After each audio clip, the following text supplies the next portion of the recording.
La dermatite atopique, contrairement à ce que beaucoup de gens pensent, ce n'est pas un problème d'allergie. C'est une maladie inflammatoire chronique qui touche la peau et qui va survenir généralement vers la première année de vie, à partir de l'âge de 3-4 mois, qui peut soit durer toute la vie, soit finir par s'améliorer vers l'âge de 5-6 ans en général. Alors, qu'est-ce que c'est que cette maladie? On nous avons dit que c'était une maladie inflammatoire, c'est-à-dire qu'elle va se manifester par des plaques et par une sensation de grattage chronique sur une peau qui est génétiquement sèche. C'est-à-dire que ce sont des enfants qui naissent avec une peau qui est de mauvaise qualité ou une barrière de mauvaise qualité. Nous savons qu'au niveau de la peau, sur la partie la plus superficielle, existe une couche cornée. Cette couche cornée, malgré le fait qu'elle soit très fine, assure le maintien de l'hydratation de la peau grâce à un film hydrolipidique à la surface de cette couche. Pour que cette couche fonctionne bien, il faut que tout soit bien.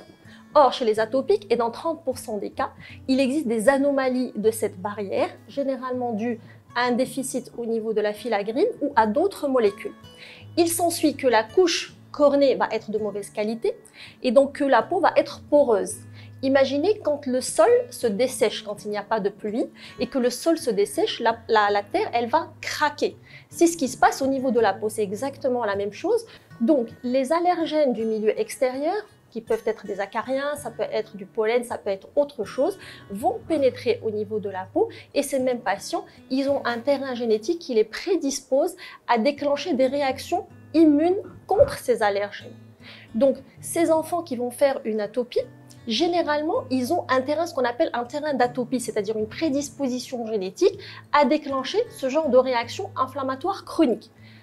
Ça peut exister chez l'un des deux parents ou chez les deux parents et les chances à ce moment-là de développer de l'atopie sont encore plus importantes. Elles peuvent atteindre jusqu'à 70% si les deux parents sont atopiques.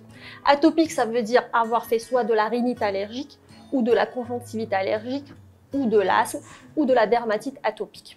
Alors, est-ce que c'est une allergie? Ce n'est pas une allergie parce que si on fait les tests allergologiques, ils seront négatifs. Mais dans certaines situations, on peut avoir recours à des tests allergologiques lorsqu'on suspecte une allergie associée, c'est-à-dire une allergie aux protéines de lait de vache, qui peut être fréquente chez les enfants, un asthme, à ce moment-là, on fait des tests allergologiques spécifiques, ou bien un eczéma de contact associé à une dermatite atopique. Alors, les symptômes de la dermatite atopique varient en fonction de l'âge du patient.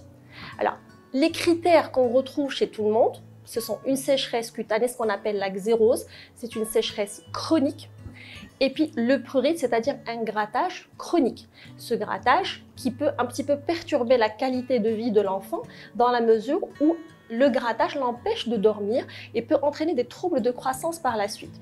Donc, chez les nourrissons, chez les tout petits, lorsque ça commence à l'âge de 3 mois, ce sont généralement les zones convexes du corps qui vont être touchées, c'est-à-dire au niveau des joues, avec un respect de la partie centrale du visage, au niveau aussi de toutes les zones convexes du corps, avec un respect au niveau du siège, c'est-à-dire que quand on enlève la couche, généralement, ils n'ont pas de réaction inflammatoire au niveau du siège. Et puis, en avançant dans l'âge, les manifestations, elles vont migrer, si vous voulez, vers les plis, vers les zones concaves du corps.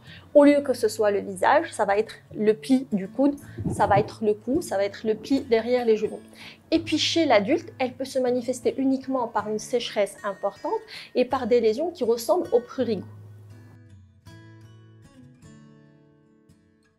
Il est très difficile de parler de prévention. Il faut savoir qu'on incrimine la théorie hygiéniste dans la dermatite atopique, c'est-à-dire on a remarqué que dans les pays européens, dans les pays riches, dans les pays industrialisés, il y a de plus en plus de cas de dermatite atopique et on incrimine un petit peu la théorie hygiéniste, c'est-à-dire l'excès d'hygiène fait que le corps, au lieu qu'il s'attaque à des microbes, il ne trouve plus de microbes finalement attaqués et le système immunitaire va se retourner contre le patient. Donc plus on se lave, plus on perturbe le microbiote, c'est-à-dire c'est quoi le microbiote?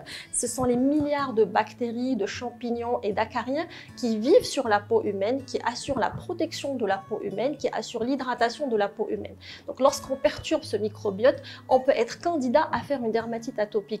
Il a été noté que les gens qui sont de bas niveau social ou les gens qui vivent en communauté, qui sont exposés aux microbes, font moins de dermatite atopique que les gens qui ne le sont pas. Alors, la dermatite atopique, il y a deux piliers, si vous voulez, dans le traitement de la dermatite atopique. Il y a le traitement de la poussée et il y a le traitement en dehors des poussées. Au moment de la poussée, c'est-à-dire que nous allons recevoir un patient qui est en pleine crise d'eczéma. Eczéma sur une peau sèche. Et ce garçon ou cette fille, ils ne vont pas vivre avec cet eczéma tout le temps. Ce sont des poussées qui vont partir et revenir, s'accentuer généralement en hiver ou lorsqu'il y a de mauvaises manipulations de la peau. À ce moment-là, le dermocorticoïde est le traitement principal des crises ou des poussées de dermatite atopique. Il ne faut pas craindre ce traitement s'il est prescrit par le médecin qui s'est donné la bonne dose, qui s'est donné la bonne puissance du dermocorticoïde en fonction de la sévérité de l'atteinte et en fonction de la localisation. Il faut aussi utiliser des gels douche qui sont adaptés pour cette peau en évitant les parfums, les conservateurs et utiliser des soins hydratants et appliquer quotidiennement. Il faut savoir que la barrière hydrolipidique se renouvelle quotidiennement et donc nous devons apporter des crèmes au quotidien. C'est le message le plus difficile à passer aux parents parce qu'ils finissent par se fatiguer. Dès que l'enfant va mieux, ils arrêtent l'hydratation. Et qui dit arrêt de l'hydratation dit repénétration des allergènes et donc redéclenchement d'une nouvelle poussée d'eczéma. Donc on traite par des dermocorticoïdes, nous mettons des émollients adaptés au type de peau atopique et puis il y a les conseils qui vont aller avec. Les conseils, ce sont les conseils des mesures comme ce qu'on indique par exemple pour les patients asthmatiques, c'est-à-dire être dans une chambre à coucher qui est bien aérée, ne pas mettre de tapis, ne pas mettre de rideaux, assurer un minimum d'acariens au niveau de la chambre, habiller l'enfant avec des vêtements en coton, ne pas le surhabiller parce que quand il chauffe et quand il transpire, il déclenche des poussées d'eczéma et il gratte. On peut donner des antihistaminiques pour les aider à dormir. Il faut aussi ne pas mettre de parfum sur la peau des enfants. On peut leur parfumer les vêtements, mais pas mettre le parfum en contact avec la peau.